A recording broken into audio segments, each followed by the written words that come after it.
Good morning, welcome back. हम लोग पिछली कक्षा में पार्ट 2 में वर्ण के बारे में पढ़ चुके थे। वर्ण के बाद मैंने आपको स्वर के भेद और स्वर की परिभाषा बताई। हम लोग फिर से उसको दोहराएंगे। पिछली कक्षा मैंने आपको बताया था वर्ण क्या है।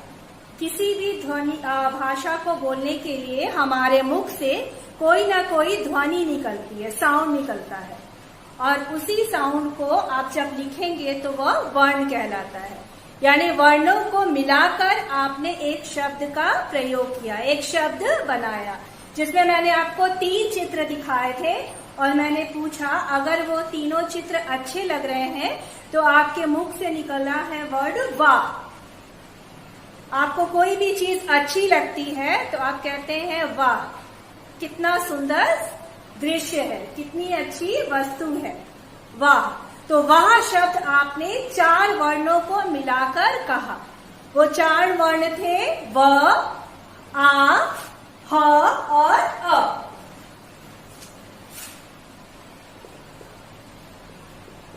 व, आ, ह, अ।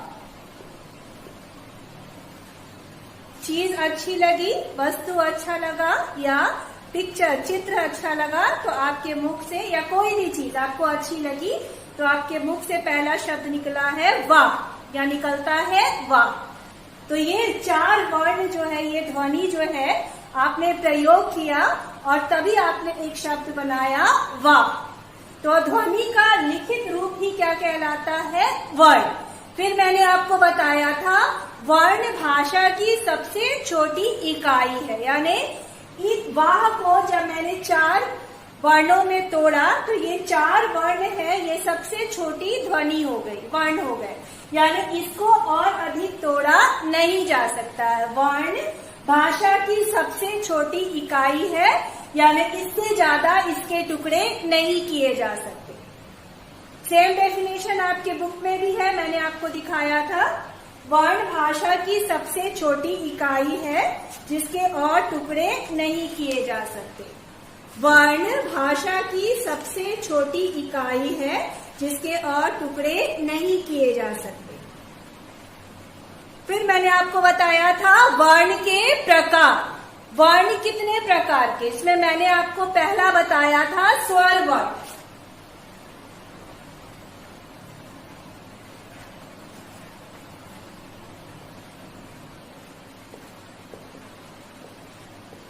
दूसरा मैंने आपको बताया था व्यंजन वर्ण, और तीसरा मैंने आपको बताया था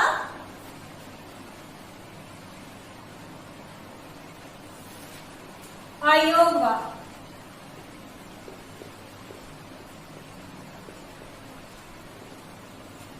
जिसमें से हम लोगों ने स्वर के बारे में पिछली कक्षा में जाना। उसमें मैंने आपको बताया था स्वर 11 होते हैं। कौन कौन से थे? तो मैंने आपको बताया था अ से लेकर के औ तक स्वरों की संख्या 11, जिसमें मैंने आपको काउंट करके बताया भी था। फिर मैंने आपको बताया स्वर को भी 3 भागों में बांटा गया है। 2 भाग मैंने आपको पढ़ाया था। पहला मैंने आपको बताया था ह्रस्व स्वर, दूसरा मैंने आपको बताया था दीर्घ स्वर। यहां तक हमारी कक्षा खत्म हुई थी। फिर से रिवाइज कर ले इस दोनों को फिर से। ह्रस्व स्वर, जिन स्वरों को बोलने में सबसे कम समय लगता है उन्हें ह्रस्व स्वर कहते हैं। उसमें मैंने आपको बताया था ह्रस्व स्वर की संख्या 4 है। ध्यान दीजिएगा, ह्रस्व स्वर की संख्या 4 है। अ से लेकर के अ तक में 4 ऐसे वर्ण हैं जिनको बोलने में कम समय लगता है। वो वर्ण कौन कौन से मैंने आपको बताया था? अ, ई, उ, री। ये 4 वर्ण जिनको बोलने में सबसे कम समय लगता है। फिर उसके बाद मैंने आपको बताया था दीर्घ स्वर, जिन स्वरों को बोलते समय ह्रस्व स्वर से 2 गुना समय अधिक लगता है। उन्हें कहते हैं दीर्घ स्वर, अधिक समय लगता है, 2 गुना समय अधिक लगता है ह्रस्व स्वर से। कौन कौन से स्वर वर्ण थे? आ, ई, उ, ए, ओ, औ। 1 2 3 4 5 6 7 7 देख 7 और 4 मिलाकर आपके स्वर की संख्या हो गई 11। यहां तक मैंने बताया था। आज हम चलेंगे तीसरे भेद की तरफ। तीसरा है आपका प्लुत स्वर। प्लुत स्वर ऐसे स्वर वर्ण जिनका उच्चारण करने में दीर्घ स्वर से 3 गुना समय अधिक लगता है, और उसके लिए हम लोग चिन्ह या साइन लिखते हैं ए। ये साइन या चिन्ह स्वर वर्ण के बाद आता है। जैसे आपने पूजा में ओम शब्द का प्रयोग करते हुए पंडितों को सुना होगा।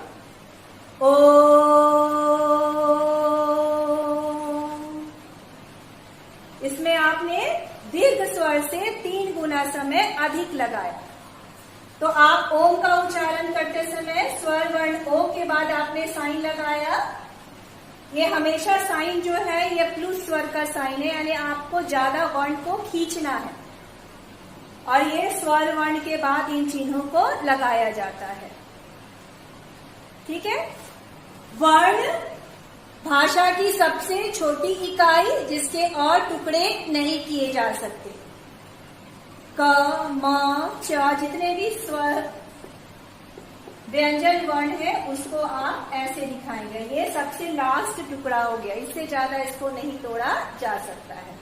फिर मैंने आपको बताया वर्ण के 3 भेद हैं। पहला अभी हम लोग देख रहे हैं स्वर। स्वर में मैंने आपको बताया स्वर के 3 भेद हैं, ह्रस्व, दीर्घ, प्लुत। ह्रस्व स्वर 4 है, अ, ई, उ, री। जिन स्वरों को बोलने में सबसे कम समय लगता है उन्हें ह्रस्व स्वर कहते हैं। दीर्घ स्वर 7 है, आ, ई, उ, ए, ओ, औ। इनको बोलते समय ह्रस्व स्वर से 2 गुना समय अधिक लगता है। दीर्घ स्वर 7 होते हैं। और तीसरा मैंने अभी आपको बताया प्लुत स्वर। इनका उच्चारण दीर्घ स्वर से 3 गुना अधिक समय लगता है इनके उच्चारण करने में, और ये स्वर वर्ण के बाद इस साइन से इसको दिखाया जाता है, चिन्ह से इसको दिखाया जाता है। दूसरा भेद आता है व्यंजन।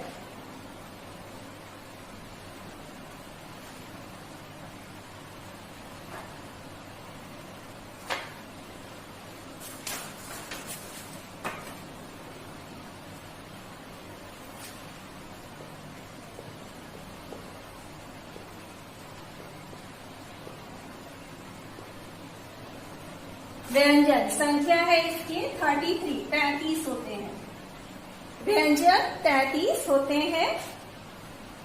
इन वर्णों को स्वर की सहायता से बोला जाता है। व्यंजन वर्णों को स्वर वर्ण की सहायता से बोला जाता है। जैसे आपने एक व्यंजन वर्ण लिया क। क को आप अ स्वर वर्ण की सहायता से आपने उच्चारण किया क। यानी जितने भी व्यंजन वर्ण हैं 33 क से लेकर के ह तक,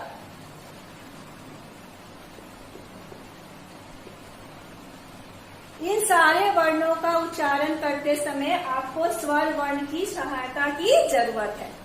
बिना स्वर वर्ण की सहायता से व्यंजन वर्ण नहीं बोले जा सकते। तो इसकी परिभाषा है वे वर्ण जो स्वर वर्ण की सहायता से बोले जाते हैं व्यंजन वर्ण कहलाते हैं।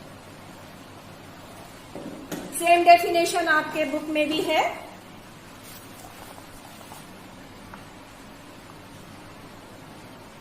उन वर्णों को या अक्षरों को व्यंजन कहते हैं जिनको बोलने के लिए स्वर की सहायता लेनी पड़ती है। इन व्यंजनों का उच्चारण करते समय जीभ, कंठ, गला, होंठ, लिप्स और दांतों की मदद लेनी पड़ती है। आप जितनी बार व्यंजन वर्ण का उच्चारण करेंगे आपको इन चारों की जरूरत पड़ेगी। कौन कौन से चार हैं? जीभ, कंठ, गला, होंठ, लिप्स और दांत। इन चारों की सहायता से आप व्यंजन वर्ण का उच्चारण करते हैं। कैसे करते हैं?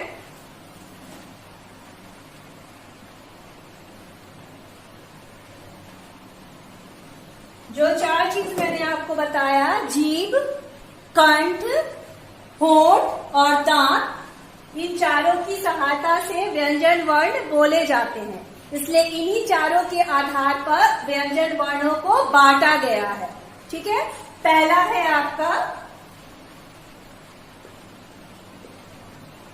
क से लेकर के अंग तक। चूंकि पहला वर्ण क है इसलिए इसका नाम दिया गया क वर्ण। दूसरा आता है आपका च से लेकर के य तक। पहला वर्ण च है इसलिए इसका नाम है च वर्ण। यानी ये पांचों वर्ण च वर्ग के अंतर्गत आएंगे। उसके बाद आता है ट से लेकर के ण तक। फिर पहला वर्ण ट है इसलिए इसका नाम हो गया ट वर्ण। उसके बाद आता है त से लेकर के न तक। पहला वर्ण त है इसलिए इसको करते हैं त वर्ण। और लास्ट आता है प से लेकर के म तक। पहला वर्ण प है इसलिए इसको कहते हैं प वर्ण। यानी एक वर्ग में 5 वर्ण है। एक वर्ग में 5 वर्ण है। क, ख, ग, घ, अंग 5, च, छ, ज, झ, इय 5 वर्ण। ट, ठ, ड, ढ, ण अगेन 5 वर्ण। त, थ, द, ध, न 5 वर्ण। प, फ, ब, भ, म अगेन 5 वर्ण। 5, 5, 10, 15, 20, 25 यानी ये सारे वर्ण का उच्चारण आपने 4 अंगों की सहायता से किया, जिसको मैंने आपको शुरू में बताया। जीभ, कंठ, होंठ और दांत, ये चारों का प्रयोग करके आपने इन वर्णों का उच्चारण किया। चारों वर्ण के समय में आपकी जीभ कहीं ना कहीं टकराती है, इन चारों से टकराती है, तभी आप ध्वनि निकालते हैं। अब चूंकि ये चारों जो की सहायता से ये वर्ण बोले गए हैं इसलिए इनका नाम दिया गया है स्पर्श व्यंजन।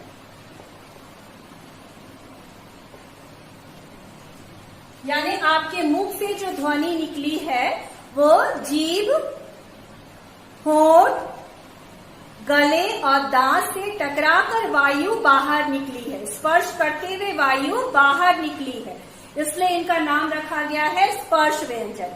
यानी स्पर्श व्यंजन की कुल संख्या आपकी हो गई 25। स्पर्श व्यंजन हो गई 25। यानी क से लेकर के अंग तक आपने जो उच्चारण किया उसमें वायु जो है आपके मुख से जीभ, होंठ, गला और दांत से टकराकर बाहर निकली। उसी तरह से च और इय, ट और न, त से लेकर न और प से लेकर म, इन सारे वर्णों का उच्चारण, व्यंजन वर्णों का उच्चारण आपने इन चारों की सहायता से किया। यानी वायु जो है, हवा जो है, जो आपने उच्चारण किया तो आपके अंदर से निकलने वाली वायु, हवा जो है वो 4 चीजों से टकराकर स्पर्श कर करके छू कर बाहर निकलती है। कंठ से, होस्ट से, ओठ से, आपके दांत से और आपके जीभ से। तो इसलिए इनको नाम दिया गया है स्पर्श व्यंजन।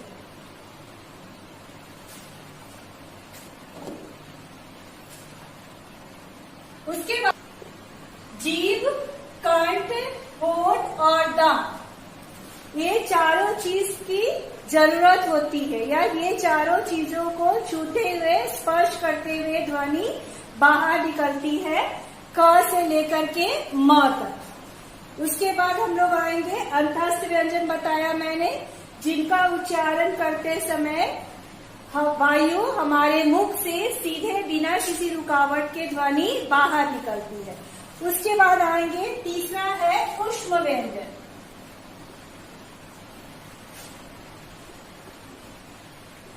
ऊष्म व्यंजन ऐसे व्यंजन जिनको बोलने के समय हमें अधिक ऊर्जा या श्वास की जरूरत पड़ती है। ऊष्म व्यंजन भी 4 है। श, श, स और ह। श, श, श का उच्चारण करते समय जीभ तालु को छूती है, तालु को छूती है, इसलिए इसका नाम है तालव्य श। श, जीभ जो है मूर्धा को छूती है, तब आप उच्चारण करते हैं श, इसलिए इसका नाम है मूर्धन्य श। स, इसका उच्चारण करते समय जीभ दांत को छूती है, तब आप इस व्यंजन वर्ण का प्रयोग बोलते हैं, इसलिए इसका नाम दंत स।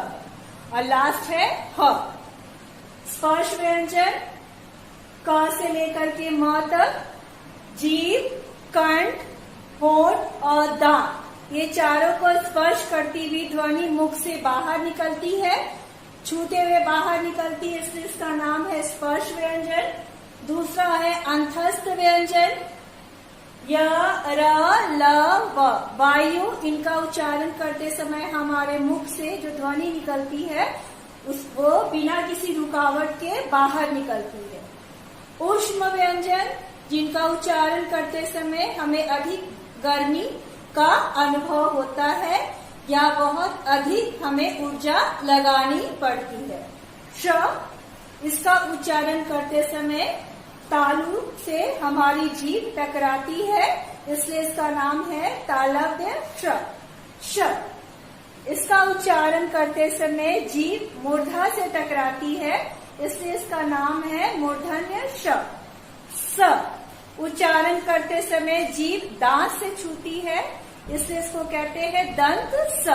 और लास्ट है आपका ह। इसके बाद हम आएंगे, चौथा नंबर है आपका संयुक्त व्यंजन।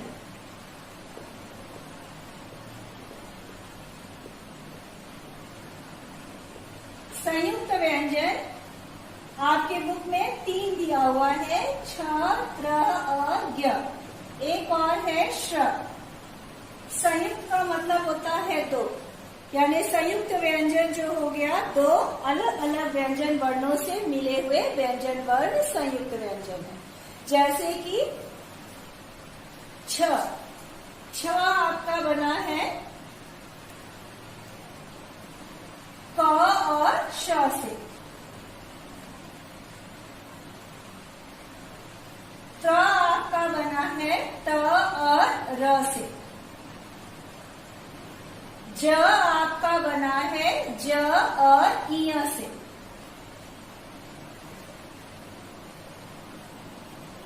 और श आपका बना है श और र से। आपके बुक में यही 3 दिया हुआ है, छ, त्र और ज्ञ। 2 अलग अलग व्यंजन वर्णों से बने वर्ण संयुक्त व्यंजन कहलाते हैं। 2 अलग अलग व्यंजन वर्णों से बने व्यंजन वर्ण संयुक्त व्यंजन कहलाते हैं। इसमें से आपका पहला मैंने आपको बताया श, त्र, ज्ञ और श्र। छ, क और श 2 अलग अलग व्यंजन वर्ण से बना आपका व्यंजन वर्ण संयुक्त व्यंजन बन गया छ। त्र, त और र दोनों मिलाकर के आपका बना त्र। ज्ञ, ज और इया दो अलग अलग व्यंजन वर्ण से बना वर्ण हो गया ज्ञ। और एक है श, ये आपकी बुक में नहीं दिया हुआ है, श बना है श और र से, श। इसको मैंने आपको अभी भी बताया है, जीभ तालु से टकराती है, श, श और र। तो चार बातें मैंने आपको बताई व्यंजन, इसमें से मैंने आपको बता दिया स्पर्श व्यंजन, क से लेकर के म तक है, जीभ, कंठ और होंठ और दांत, ये चारों चीज की हमें जरूरत होती है, या ध्वनि इन चारों चीजों से टकराते हुए बाहर निकलती है, छूते हुए बाहर निकलती है, इसलिए इसका नाम है स्पर्श व्यंजन। 25 होते हैं। अंतस्थ व्यंजन, वायु बिना किसी रुकावट के सीधे बाहर की ओर निकलती है जब हम इन चारों वर्णों का उच्चारण करते हैं। चार हैं य, र, ल और व। इन चारों का उच्चारण करते समय हमें मेरी वायु या हमारी वायु मुख से जो निकलती है ध्वनि के रूप में, वो निर्विरोध बिना किसी रुकावट के बाहर निकलती है। फिर मैंने आपको बताया ऊष्म व्यंजन, ऊष्म व्यंजन जिनको बोलने में हमें और अधिक ऊर्जा, शक्ति या और अधिक विश्वास की जरूरत पड़ती है, जिसमें से मैंने आपको बताया श, श, स और ह। फिर मैंने आपको बताया संयुक्त व्यंजन, संयुक्त व्यंजन भी चार है, छ, त्र, ज्ञ आपके बुक में है, और श एक मैंने अभी आपको बताया। दो अलग अलग व्यंजन वर्णों से मिलकर बने हैं, क और श से बना है छ, त और र से बना है त्र, ज और इया से बना है ज्ञ, और श और र से बना है श्र। उसके बाद हम लोग आएंगे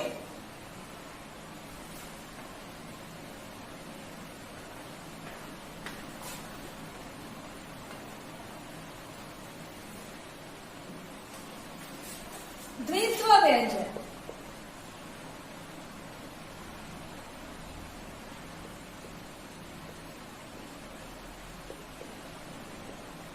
द्वित्व व्यंजन का मतलब है दो एक समान व्यंजन वर्ण से बने वर्ण, व्यंजन वर्ण द्वित्व व्यंजन कहलाते हैं। दो एक समान व्यंजनों से मिलकर दो एक समान व्यंजन वर्ण,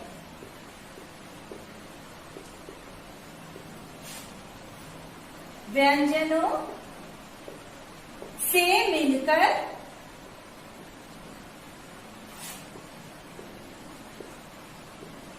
बने व्यंजनों को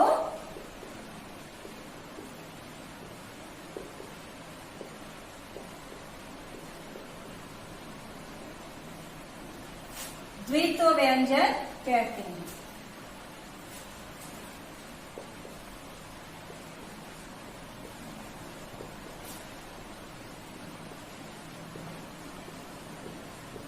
दो एक समान, जैसे एक एग्जाम्पल ले लीजिए क, दोनों देखिए व्यंजन वर्ण एक समान है, दोनों क है, तो मैंने एक व्यंजन वर्ण बनाया दोनों को मिला के क। अब इससे आप एग्जाम्पल बना सकते हैं पक्का या चक्का। दो एक समान व्यंजन वर्ण से मिलकर बने व्यंजन वर्णों को कहते हैं द्वित्व व्यंजन। जैसे कक से मैंने एग्जाम्पल दिया, कक से मैंने एक बनाया पक्का, दो एक समान व्यंजन वर्ण। उसके बाद आता है संयुक्ताक्षर।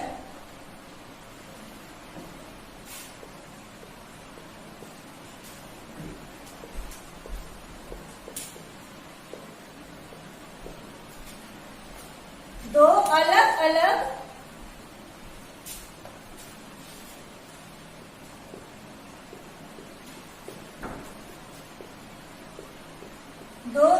अलग व्यंजनों से या व्यंजनों के मिलने से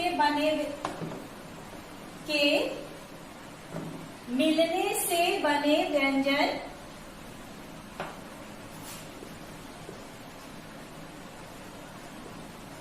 या मिलने से बने अक्षर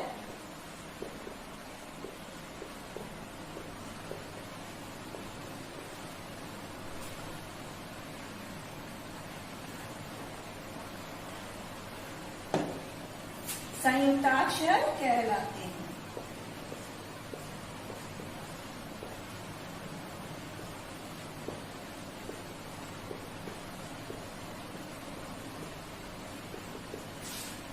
जैसे एक एग्जाम्पल मैंने आपको छ से बताया था, संयुक्ताक्षर और संयुक्त व्यंजन दोनों एक ही है, दो अलग अलग व्यंजन। जैसे मैंने आपको क और श से बताया था छ बना है क और श से।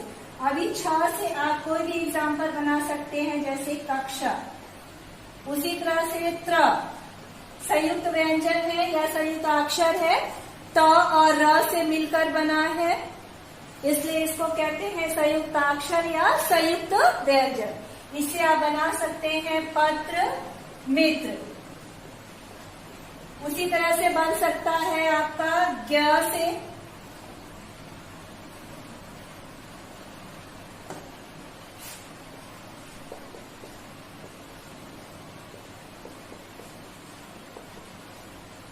ज्ञ से आप बना सकते हैं ज्ञान, ज्ञ से आप बना सकते हैं ज्ञान। तो दो एक समान व्यंजन वर्ण होंगे तो द्वित्व व्यंजन, जिसमें मैंने आपको कक से एग्जाम्पल दिखाया पक्का, और दो अलग अलग व्यंजनों के मिलने से बने अक्षर कहलाते हैं संयुक्ताक्षर। उसमें मैंने आपको छ से एग्जाम्पल दिया है, क और श मिलाकर बना है छ। देखिए दोनों व्यंजन वर्ण अलग अलग है, और उसे एक एग्जाम्पल मैंने आपको दिया कक्षा। उसी तरह त और र से एग्जाम्पल मैंने दिया है पत्र और मित्र। ज्ञ, ज और इय से शब्द मैंने आपको बना करके दिखाया ज्ञान। अब वर्ण का तीसरा भेद अयोगा हम लोग अगली कक्षा में पढ़ेंगे।